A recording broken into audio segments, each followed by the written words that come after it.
5월 23일 법률방송 로투데이 시작하겠습니다. 첫 소식입니다.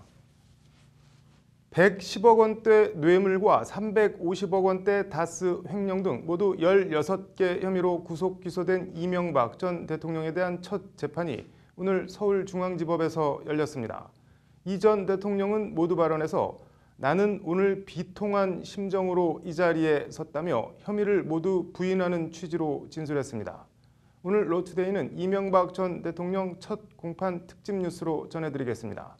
먼저 박지민 기자가 이 전 대통령이 재판 출석 모습과 법정 발언 내용을 전해드립니다. 재판을 받기 위해 구치소 호송차에서 내리는 이명박 전 대통령의 얼굴은 좀 붓기가 있고 푸석해 보였습니다. 이 전 대통령이 외부의 모습을 드러낸 건 지난 3월 22일 구속 이후 62일 만입니다. 머리칼은 눈에 띄게 줄었고 흰머리도 많이 늘었습니다. 미결수 수의가 아닌 넥타이를 매지 않은 양복 차림으로 나온 이 전 대통령은 수갑도 차지 않았고 가슴에 구치소 수임번호도 붙이지 않았습니다. 2017년 5월 23일 우연의 일치로 지난해 오늘 첫 재판을 받은 박근혜 전 대통령은 수갑을 차고 513이라는 수임번호 인식표를 가슴에 부착하고 법원에 출석한 바 있습니다. 이 전 대통령은 그러나 법정에 출석할 때는 수임번호 716을 가슴에 부착하고 입정했습니다. 공소 사실을 인정하냐는 재판부 신문에 이 전 대통령 변호인 강훈 변호사는 사실 자체를 전부 부인한다고 말했습니다. 이어 모두 발언 기회를 얻은 이명박 전 대통령은 나는 오늘 비통한 심정으로 이 자리에 섰다는 말로 구속돼 재판에 넘겨진 소회를 밝혔습니다. 삼성 뇌물 등 개별 혐의에 대해선 대통령은 헌법을 준수한다고 국민 앞에 맹세한 사람이다. 저에게 사면 대가로 삼성 뇌물을 받았다는 공소 사실은 충격이고 모욕이다. 재판부가 검찰의 무리한 기소의 신빙성을 가려줄 것으로 생각한다고 검찰 기소를 비판하며 무죄를 호소했습니다. 12분의 모두 발언이 이어지는 동안 이명박 전 대통령은 숨이 차고 감정이 격해진 듯 중간중간 기침을 하며 물을 마시기도 했습니다. 이명박 전 대통령은 존경하는 대한민국 사법부의 현명한 판단을 부탁드린다는 말로 모두 발언을 마무리했습니다. 존경하는 대한민국 사법부가 이 전 대통령의 혐의에 대해 어떤 판단을 내릴지 주목됩니다. 법률방송 박지민입니다. 이명박 전 대통령의 첫 재판이 열린 오늘 5월 23일은 우리나라 전직 대통령들과 우연의 일치겠지만 이런저런 악연이 많은 날입니다. 9년 전인 2009년 5월 23일은 노무현 전 대통령이 스스로 목숨을 끊은 날이고 1년 전인 2017년 5월 23일은 박근혜 전 대통령이 뇌물 등 혐의로 이 전 대통령과 같은 재판정에서 첫 재판을 받은 날이기도 합니다. 이 전 대통령에 대한 첫 재판이 열린 오늘 법원 바깥 풍경은 어땠을까요? 김정래 기자가 현장을 취재했습니다. 오늘 오후 12시 59분 이명박 전 대통령을 태운 구치소 호송차가 서울중앙지법 정문으로 들어섭니다. 호송차 하차 지점엔 구속된 뒤 62일 만에 모습을 나타내는 이 전 대통령을 촬영하기 위한 취재진이 운집해 있습니다. 그러나 그뿐 법원 바깥 풍경은 여느 날과 하나도 다르지 않았습니다. 335 행인들이 법원 앞을 지나갈 뿐 이 전 대통령 지지자도 강력한 처벌을 촉구하는 모습도 전혀 보이지 않았습니다. 2017년 5월 23일, 지난해 오늘 박근혜 전 대통령 첫 재판날. 대통령님 힘내세요를 외치는 박 전 대통령 지지자와 반대로 강력한 처벌을 촉구하는 사람들이 법원 앞에 몰려나와 세과시를 하며 충돌 직전까지 갔던 상황과 비교해보면 썰렁함은 더 두드러집니다. 심지어 단 한 건의 집회 신고도 안 돼 있어 경찰도 경찰 버스만 세워놓았을 뿐 별도의 경력조차 배치하지 않았습니다. 썰렁한 이 전 대통령 첫 재판에 대한 시민들의 반응도 시큰둥하거나 냉소적입니다. 이명박 대통령 경우에는 지지자들이 없잖아요. 거의 포기 상태잖아요. 나쁜 것을 국민들이 다 아는데 뭐. 결국은 10년 만에 이제 들통이 난 거죠. 그러니까 역시 그 사람은 좀 여러 가지로 좀 이제 신뢰를 잃었다. 그래서 아무도 없는 거고. 오후 2시 이 전 대통령 재판 시작 직전 한 시민이 살인마 이명박을 즉각 처형하라는 플래카드를 내걸고 1인 시위를 벌인 게 오늘 이 전 대통령 재판에 대한 그나마 유일한 관심입니다. 노무현 대통령이 스스로 자살하게끔 만든 거는 이명박입니다. 응과 응보죠. 그 사람은 대통령이 아니라 시대의 사기꾼이며 살인마예요. 이 전 대통령 첫 공판은 일반 시민 방청권 추첨도 무관심 속에 경쟁률 0.67대 1로 미달된 바 있습니다. 역대 최다 표차 압도적 대선 당선이라는 타이틀이 무색하게 오늘 이 전 대통령 첫 재판이 열린 법원 주위엔 정말 단 한 명의 지지자도 나오지 않았습니다. 건불 10년, 이 전 대통령의 쓸쓸한 재판이 시작됐습니다. 법률방송 김정래입니다. 네, 이명박 전 대통령 재판, 이 전 대통령 혐의 자세히 들여다보겠습니다. 이슈플러스 신세아 기자 나와 있습니다. 신 기자, 일단 공소장에 적시된 범죄 사실은 모두 16개인데 뇌물 혐의부터 좀 볼까요? 네, 뇌물 혐의도 여러 갈래가 있는데요. 네. 먼저 국정원 특활비 상납 혐의부터 보면 네. 3가지 정도 됩니다. 네. 김성호 전 국정원장에게 2억을 요구해 직접 수수, 집사 김백준 전 총무기획관이 4억 원을 받은 혐의, 2011년 가을 미국 국빈 방문을 앞두고 김희중 전 제1부속실장을 통해 10만 달러를 받은 혐의 등입니다. 네. 뇌물 혐의 관련해서 삼성 다스 소송비 대납이 규모는 제일 크죠? 네, 그렇습니다. 다스 미국 소송비 650만 달러, 우리 돈으로 67억 원 정도를 삼성이 대납하고 그 대가로 이건희 회장 사면 등 삼성 현안에 편의를 줬다는 게 검찰 공소 사실인데요. 네. 역시 특가법상 뇌물수수 혐의가 적용됐습니다. 네. 불법 자금 수수 혐의 또 어떤 것들이 있나요? 네, 뭐 이것저것 있는데요. 네. 먼저 이팔성 전 우리금융지주 회장이 연임 등을 대가로 이 전 대통령 사위 이상주 삼성전자 전무를 통해 22억 원을 전달한 혐의, 네. 김소남 전 의원이 2008년 총선을 앞두고 수억 원대의 공천 헌금을 건넨 혐의, 교회 장로이면서 스님에게도 수억 원을 받는 등 한 5개 정도 됩니다. 여기에도 특가법상 뇌물과 정치자금법 위반 등의 혐의가 적용됐습니다. 이와 관련해서 검찰은 네. 오늘 상황으로 불렸던 이 전 대통령의 친형 이상득 전 의원과 방통대군으로 불렸던 최시중 전 방통위원장 등 이 최측근들이 받아먹어도 탈이 안 날 만한 사람들을 물색해서 이 전 대통령에게 직접 보고했다고 밝혔습니다. 네, 뭐 그냥 아무나 갖다 준다고 덥석 돈을 받은 게 아니고 그것도 사람을 가려서 받았다는 거네요. 다스 관련한 혐의는 어떤 것들이 있나요? 네, 다스 관련 혐의는 크게 3갈래로 나눠집니다. 350억 원대 다스 비자금 횡령 혐의, 격리 직원의 횡령금 120억 원을 돌려받는 과정에서 회계 조작으로 법인세 31억 원을 포탈한 혐의, 네. 다스 미국 소송 과정 등의 청와대나 외교부 등 국가기관을 동원한 직권남용, 권리행사 방해 혐의 등 크게 3개 혐의입니다. 네, 뭐 국가기관을 사적인 일에 개인회사 직원처럼 썼다는 건데 청와대 문건 유출 혐의도 있죠? 네, 영포빌딩 다스 지하비밀창고에서 17상자 분량 3,000부가 넘는 청와대 문건이 발견됐는데요. 네. 청와대 문건 불법 유출과 은닉에 대해선 대통령 기록물 관리에 관한 법률 위반 혐의가 적용됐습니다. 네, 이 전 대통령이 오늘 뭐 검찰이 무리한 기소를 했다, 억울하다 이런 입장을 밝히던데 검찰 반응이나 입장은 어떤가요? 네, 한마디로 이 전 대통령 모두 발언은 억지라는 게 검찰 입장이자 반응입니다. 네.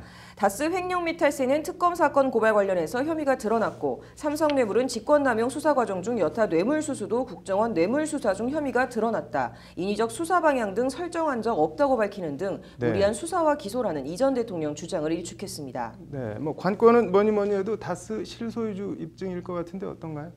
네, 검찰은 이에 대해서 다스 실소유주 문제는 범죄 동기를 설명하는 중요 전제다. 실질 소유자가 누구인지는 주요 의사결정, 회사 이익 향유, 지배권 승계 등을 종합적으로 판단해야 한다며 혐의 입증에 자신감을 보였는데요. 네. 한마디로 다스는 MB 거고 증거나 진술이 차고 넘친다는 게 검찰 입장입니다. 네, 뭐 네티즌들 일각에서는 검찰이 숨은 재산을 찾아줘도 아니라고 부인한다는 뭐 비아냥이랑 냉소가 나오고 있는데 재판이 어떻게 진행될지 궁금하네요. 오늘 잘 들었습니다.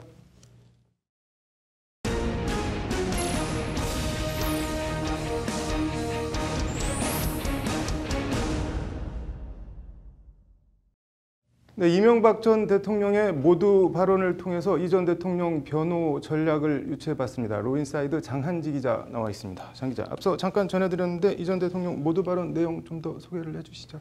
네, 이 전 대통령은 강경한 어조로 16개 혐의를 전부 부인하는 취지로 말했는데요. 네. 일단 삼성 뇌물 관련해서는 충격적이고 모욕적이라는 강한 워딩을 써가면서 전체적인 범죄 혐의를 모두 부인했습니다. 네. 나아가 이 전 대통령은 다스 관련해선 제 상식으로는 도저히 이해할 수 없는 게 다스 소유 의혹이라며 다스는 MB 거라는 검찰 공소 사실의 전제 자체를 반박했습니다. 네, 재판 진행 관련해서는 어떤 말을 했나요?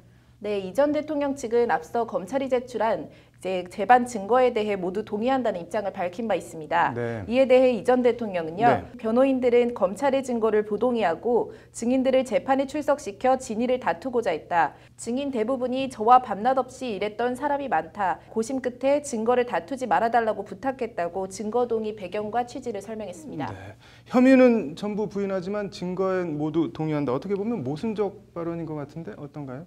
네, 시청자분들도 헷갈려하실 부분이 바로 네. 이 지점인데요. 이 전 대통령이 한 증거 동의는 제출된 증거가 재판정에서 증거로 채택되는 데 동의를 한 것이지 네. 제출된 증거의 내용까지 진실하다고 동의하는 건 아니라는 것을 구분하셔야 합니다. 네. 그러니까 검찰이 제출한 증거가 재판정에서 증거로 채택되는 건 동의하지만 그 내용은 사실이 아니다. 내용엔 동의할 수 없다는 건데요. 네. MB는 다스 거라는 등 MB에게 불리한 진술을 한 측근들에 대해서 왜 상당 부분을 사실과 다르게 말했는지 알 수 없으나 나름대로 피치 못할 사연이 있을 것이다 라는 게 이 전 대통령의 말입니다. 네. 검찰이 회유나 압박을 통해서 사실과 다른 진술을 이끌어냈을 수 있다라는 취지입니다. 네. 결국 뭐 재판에서 채택된 증거들의 증거력을 다퉈보겠다는 거네요. 네, 그렇습니다. 관련해서 이 전 대통령은요. 네. 봉사 헌신의 시간을 보내지 못하고 법정에 피고인으로 써서 있다. 참으로 안타깝고 참담하다면서 저의 억울함을 객관적 자료와 법리로 풀어달라고 말했습니다. 네. 억울하게 기소를 당했으니 재판부가 잘 판단해달라는 게 이 전 대통령의 말입니다. 네. 뭐 이 전 대통령 워딩을 보면 관련자들을 법정에 증인으로 부르지 않겠다는 건데 부르지도 않고 이 증거력을 어떻게 진술 증거력을 뭐 기각하겠다는 건가요? 네, 그런 점에서 이제 강훈 변호사 등 이 전 대통령 변호인도요. 네. 처음엔 증거 채택에 동의하면 안 된다는 입장이었습니다. 네. 이제 법조계에서는 증거 동의 재판이라는 가시밭길을 스스로 자초했다는 평가가 나오기도 합니다. 네. 이 전 대통령이 이런 점을 모르지는 않았을 텐데 그런데도 증거 채택에 동의한 거 이거는 어떻게 봐야 될까요?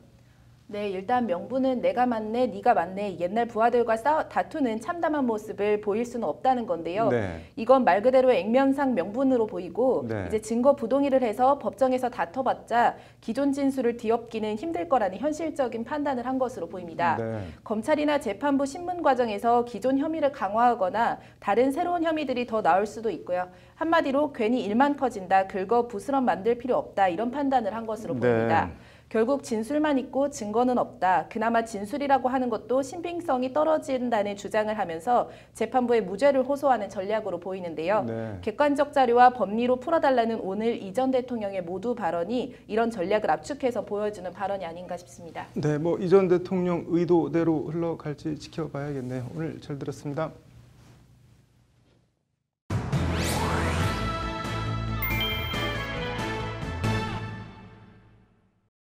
네, 이명박 전 대통령의 재판 쟁점과 전망 얘기 더 해보겠습니다. 김수현 변호사 나와 있습니다. 김 변호사님.